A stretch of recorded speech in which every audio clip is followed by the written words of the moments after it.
तो दोस्तों आज मैं आपको सुनाने वाला हूं एक बहुत ही महत्वपूर्ण कहानी, ऐसे दो किरदारों की जो हमारी जिंदगी का एक बहुत ही महत्वपूर्ण हिस्सा बन चुके हैं। और इस कहानी की शुरुआत होती है आज से बहुत बहुत बहुत साल पहले, जब हमारे जो पूर्वज हैं यानी कि हमारे एंसेस्टर्स, उन्होंने अभी अभी चिंपैंजी से अपने आप को अलग किया था इवोल्यूशन की बदौलत। और इवोल्यूशन का एक महत्वपूर्ण जो हिस्सा था वो था दिमाग के अंदर एक ऐसे हिस्से का विकास होना जो कि दो चीजों के लिए रेस्पॉन्सिबल था।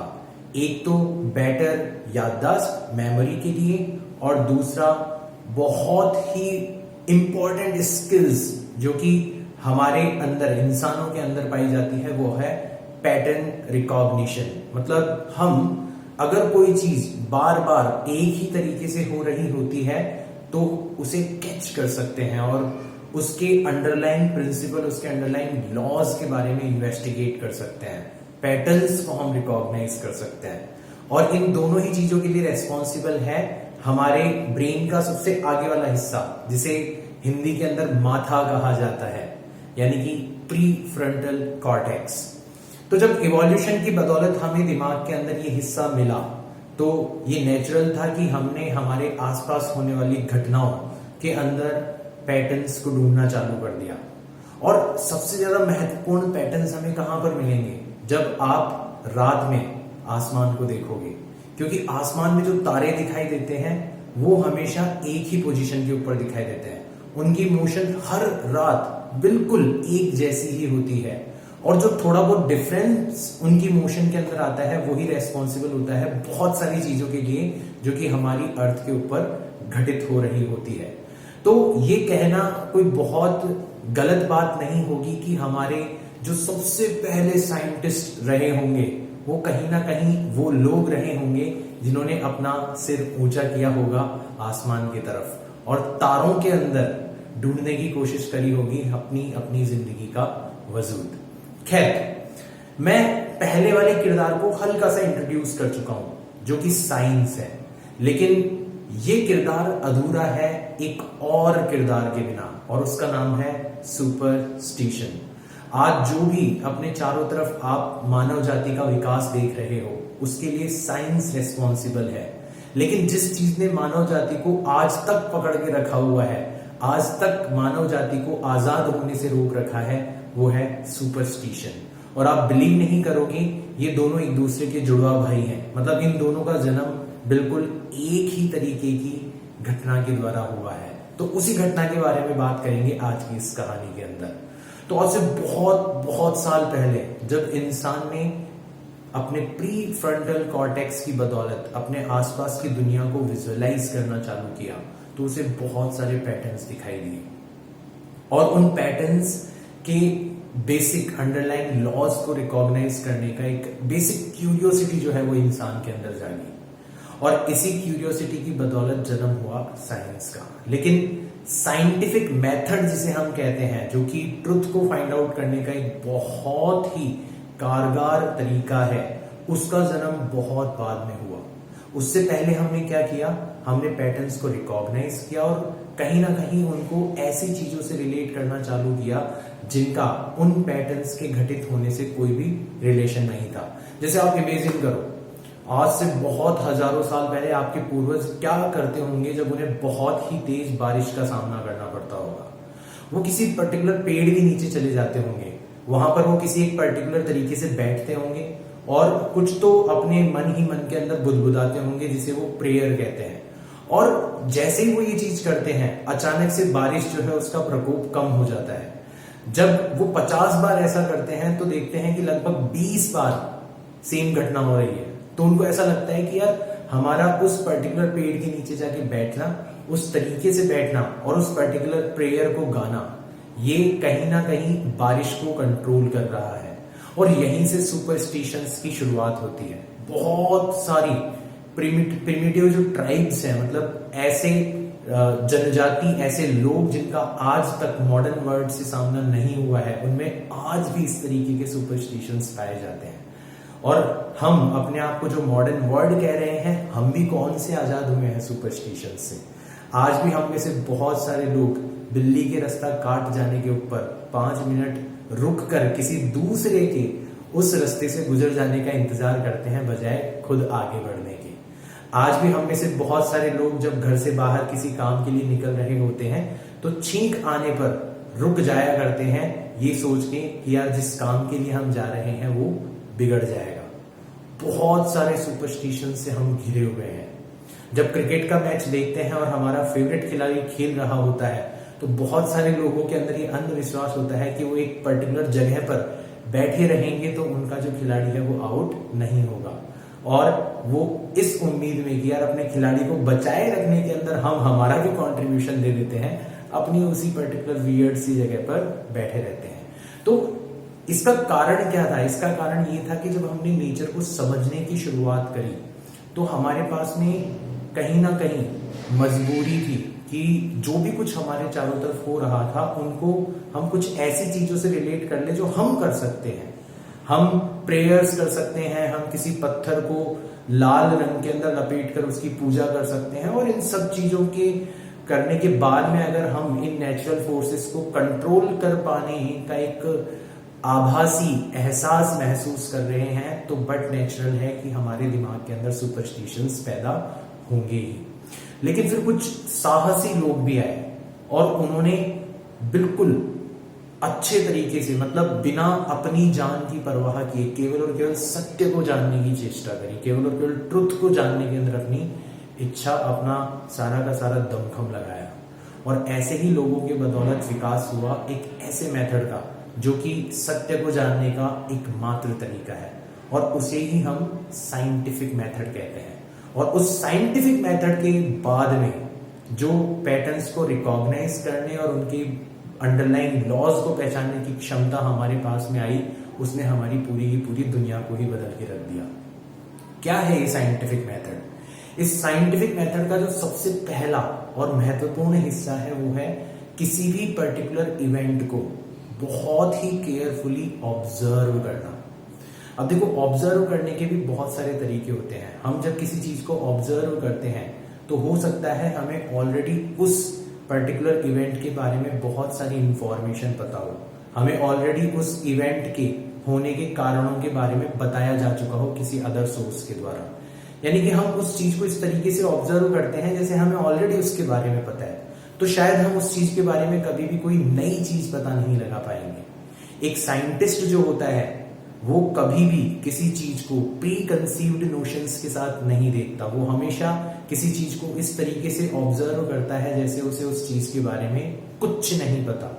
आइंस्टीन का एग्जाम्पल ले लो, जब स्पेस और टाइम की बात आती है तो बहुत सारे लोग स्पेस और टाइम को इस तरीके से मानते थे कि यार हमें इसके बारे में पता है, हमने इसको बहुत अच्छे से समझ लिया है। इनफैक्ट बहुत सारे लोग तो ध्यान भी नहीं देते होंगे, पीएचडीज कर ली थी लोगों ने, बट फिर भी कभी स्पेस और टाइम के ऊपर ध्यान नहीं दिया, क्योंकि हमेशा उनको ये लगता था कि यार जब भी ये दो शब्द सुनाई देते हैं तो इनके बारे में हमें ऑलरेडी पता है। ठीक है, लेकिन आइंस्टीन ने पहली बार ये क्वेश्चन उठाया कि स्पेस और टाइम आखिर में है क्या, और लिटरली उसने इस अप्रोच के साथ उठाया कि उसे उसके बारे में कुछ नहीं पता। जब उससे पूछा गया कि यार टाइम क्या होता है तो उसने आंसर नहीं दिया कि यार बहुत ऑब्वियस है यार, आप क्या पूछ रहे हो। उसने बोला कि मुझे नहीं पता टाइम क्या होता है। जब उससे पूछा गया कि बताओ स्पेस क्या होता है तो उसने ये नहीं बोला कि यार स्पेस क्या पूछ रहे हो यार, बहुत ऑब्वियस सा क्वेश्चन। उसने सीधा सा जवाब दिया कि मुझे नहीं पता स्पेस क्या होता है। सो ये जो डोंट नो वाला, नॉट नोइंग वाला जो स्टेट है, इसके साथ जब आप किसी चीज को ऑब्जर्व करते हो और बिल्कुल फोकस के साथ ऑब्जर्व करते हो तो फिर आपको कुछ पैटर्न्स दिखाई देते हैं, कुछ ऐसे अंडरलाइन सिम्टम्स दिखाई देते हैं जो कि आपको उसके बेसिक अंडरलाइन लॉस तक पहुंचाने में आपकी मदद करते हैं। जैसे आप किसी पेन को अपने हाथ में रखोगे और अपने हाथ से छोड़ोगे तो आप भले ही 50 बार ये काम करो, आपको हमेशा पेन जो है वो डाउनवर्ड डायरेक्शन में जाकर फर्श से टकराता हुआ ही नजर आएगा। तो यहां पर आपको एक बहुत ही इंपॉर्टेंट पैटर्न नजर आ रहा है कि हर चीज फ्रीली छोड़े जाने पर जमीन की तरफ अट्रैक्ट होती है। शायद इसी पैटर्न को न्यूटन ने पहली बार पहचाना होगा और इस पर सवाल किए होंगे, जिसकी बदौलत उन्होंने लॉ ऑफ ग्रेविटेशन हमें दिया होगा। तो सबसे पहला और महत्वपूर्ण हिस्सा है हमारे साइंटिफिक मेथड का कि किसी भी चीज को एक नॉट नोइंग वाली जो स्टेट है उसके साथ ऑब्जर्व करना, और उसके अंदर से कुछ मीनिंगफुल पैटर्न्स को रिकॉग्नाइज करना। फिर दूसरा जो स्टेप है, दूसरा स्टेप ये है कि जो पैटर्न आपको नजर आ रहे हैं उसके बारे में आप कुछ प्रपोज करते हो। आपको ऐसा लगता है कि यार ये जो पैटर्न, ये जो चीज बार बार हमें होती हुई दिखाई दे रही है, कहीं ना कहीं उसका कारण ये हो सकता है। तो इसको अपन कहते हैं प्रपोजिंग अ थ्योरी। मतलब जब भी आप किसी पर्टिकुलर प्रॉब्लम के साथ डील कर रहे होते हैं साइंस के अंदर, तो आप सबसे पहले थ्योरेटिकल एक्सप्लेनेशन देते हैं उसका। आप बताते हैं कि यार इस वजह से ये इवेंट हो रहा है, और आपका जो थ्योरेटिकल एक्सप्लेनेशन है उसके अंदर आपकी मदद करती है मैथ्स। इसीलिए जब आप साइंस पढ़ने जाते हो तो साइंस का एक बहुत ही महत्वपूर्ण हिस्सा है मैथ्स। मैथ्स से लोग घबराते हैं क्योंकि उन्हें मैथ्स के नाम पर नंबर्स दिखाई देते हैं, जबकि मैथ्स की असलियत ये है कि ये वो लैंग्वेज है जिसके थ्रू नेचर हमसे कम्युनिकेट करते हैं। It is a natural language, right. Mathematics मेरे लिए कोई सब्जेक्ट नहीं है, मैथमेटिक्स मेरे लिए लैंग्वेज है जिसके अंदर ये जो यूनिवर्स है वो मुझसे बात करता है। तो जब भी आप कोई थ्योरी प्रपोज करते हो जो कि आपके उस पर्टिकुलर इवेंट और उसके अंदर ऑब्जर्व किए गए पैटर्न्स को एक्सप्लेन कर रही होती है, तो उस थ्योरी को साइंटिफिक कम्युनिटी कंसीडर करती है एक पॉसिबल एक्सप्लेनेशन के तौर पर। और तीसरा जो महत्वपूर्ण हिस्सा है हमारे साइंटिफिक मेथड का, और ये सबसे महत्वपूर्ण है, इसके बिना आपकी साइंस का विकास नहीं हो सकता था, और वो है केयरफुल एक्सपेरिमेंटेशन। आप बहुत ही केयरफुल सेटअप करते हो, बहुत ही केयरफुली अपैरेटस लेके आते हो, आप तरीके खोजते हो कि आपने जो थ्योरी दी है उसको किस तरीके से जांचा जा सकता है, किस तरीके से चेक किया जा सकता है कि वो ठीक है या नहीं। इनफैक्ट साइंस ही एकमात्र ऐसी फील्ड है जिसमें आप कोई भी बात, कोई भी स्टेटमेंट जब बोलते हो तो साइंटिफिक कम्युनिटी आपसे ये एक्सपेक्ट करती है कि आप उस पर्टिकुलर स्टेटमेंट को चेक करने के लिए पॉसिबल एक्सपेरिमेंट भी साइंटिफिक कम्युनिटी को दो, या फिर उसको गलत प्रूव करने के कुछ तरीके बताओ साइंटिफिक कम्युनिटी को, राइट।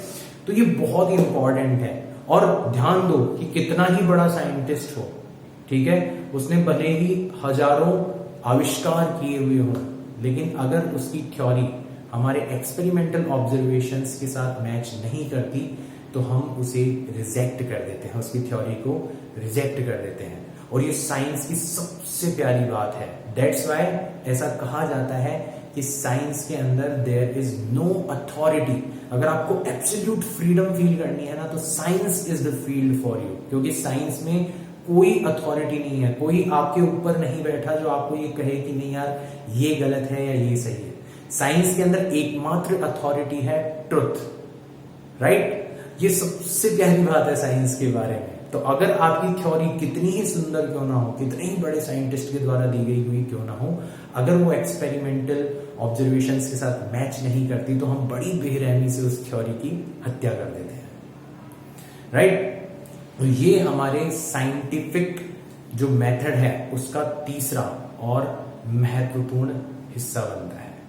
और फिर चौथा जो हिस्सा है कि जब हमारी थ्योरी हमारे एक्सपेरिमेंटल ऑब्जर्वेशन से मैच कर जाती है तो फिर हम बेसिक अंडरलाइंग लॉज जो है उनको पहचान लेते हैं, और उन लॉज के ऊपर फिर बाकी सारी चीजें डेवलप होती है। जैसे टेक्नोलॉजी जो है, तकनीक जिसे हम कहते हैं, it is a child of science. यानी कि जब तक आप साइंस के थ्रू किसी नेचुरल लॉ को रिकॉग्नाइज नहीं कर लेते तब तक आप उसको अब्यूज नहीं कर सकते। मैं अब्यूज करना वर्ड इसलिए यूज कर रहा हूं क्योंकि टेक्नोलॉजी के नाम पर हम इंसानों ने हमेशा नेचुरल लॉज को अब्यूज ही किया है। इसीलिए शायद हम इंसान तो तरक्की कर चुके हैं, बट हमारे अलावा जितनी भी जीव जातियां हैं इस धरती के ऊपर वो सब सफर कर रही है। अगर साइंटिफिक रिवॉल्यूशन की बात करी जाए तो इसने इंसानों को शायद बहुत फायदा पहुंचाया है, बट अदर स्पीशीज को बहुत ही ज्यादा नुकसान पहुंचाया है। पॉल्यूशन, ग्लोबल वार्मिंग और ये सारी की सारी चीजें जो है ये साइड इफेक्ट है साइंटिफिक रिवॉल्यूशन का। तो आज की हमारी कहानी के दोनों किरदार जो है वो इंट्रोड्यूस किए जा चुके हैं, और दोनों का जो जन्मदाता है वो है हमारा प्री फ्रंटल कॉर्टेक्स, जो कि हमें मजबूर करता है कि हमारे सामने जब कोई पैटर्न घटित हो रहा होगा तो हमारा दिमाग उसका एक्सप्लेनेशन चाहेगा। अब उसके एक्सप्लेनेशन के तौर पर अगर हम डरपोक हैं, अगर हमें सत्य से कोई लेना देना नहीं है, अगर हमें ट्रुथ की चाह नहीं है, तो हम सुपरस्टिशंस की तरफ मुड़ सकते हैं। और अगर हम करेजियस हैं और हमारे अंदर क्यूरियोसिटी है और सत्य के अलावा अगर हमें कोई चीज स्वीकार नहीं है, तो हम साइंस की तरफ मुड़ सकते हैं। तो मैं आप सभी लोगों को स्वागत करता हूं इस पर्टिकुलर डायरेक्शन के अंदर। और ये जो डायरेक्शन है वो हमें साइंस की तरफ लेके जाएगी, जिसका एक महत्वपूर्ण काम ये भी होगा कि किस तरीके से समाज में फैले हुए सुपरस्टिशंस को धीरे धीरे खत्म किया जाए। ध्यान दो, आपको ऐसा लग रहा होगा कि हम तो साइंस के स्टूडेंट नहीं हैं, हमारे लिए ये चीज इंपॉर्टेंट नहीं है, लेकिन ध्यान दो, scientific method is the only method by which you can know the reality. तो science is not important, this scientific method is important and this method is applicable everywhere. आप अगर बहुत सारा पैसा कमाना चाहते हैं तो आप ध्यान से जब ऑब्जर्व करोगे ना पैसे की मैकेनिज्म को, तो आपको वहां पर भी पैटर्न्स दिखाई देंगे, वहां पर भी आपको लॉज दिखाई देंगे। अगर आप सपोज करो एक बहुत अच्छे लीडर बनना चाहते हो, आप लोगों के बिहेवियर को कंट्रोल करना चाहते हो, मैनिपुलेट करना चाहते हो, तो आपको लोगों के बिहेवियर के अंदर भी पैटर्न्स दिखाई देंगे, आपको बिहेवियर के अंदर भी लॉज दिखाई देंगे और आप उनको कंट्रोल करके एक बहुत ही अच्छे लीडर बन सकते हो। तो scientific method is applicable everywhere, so that's why this is important.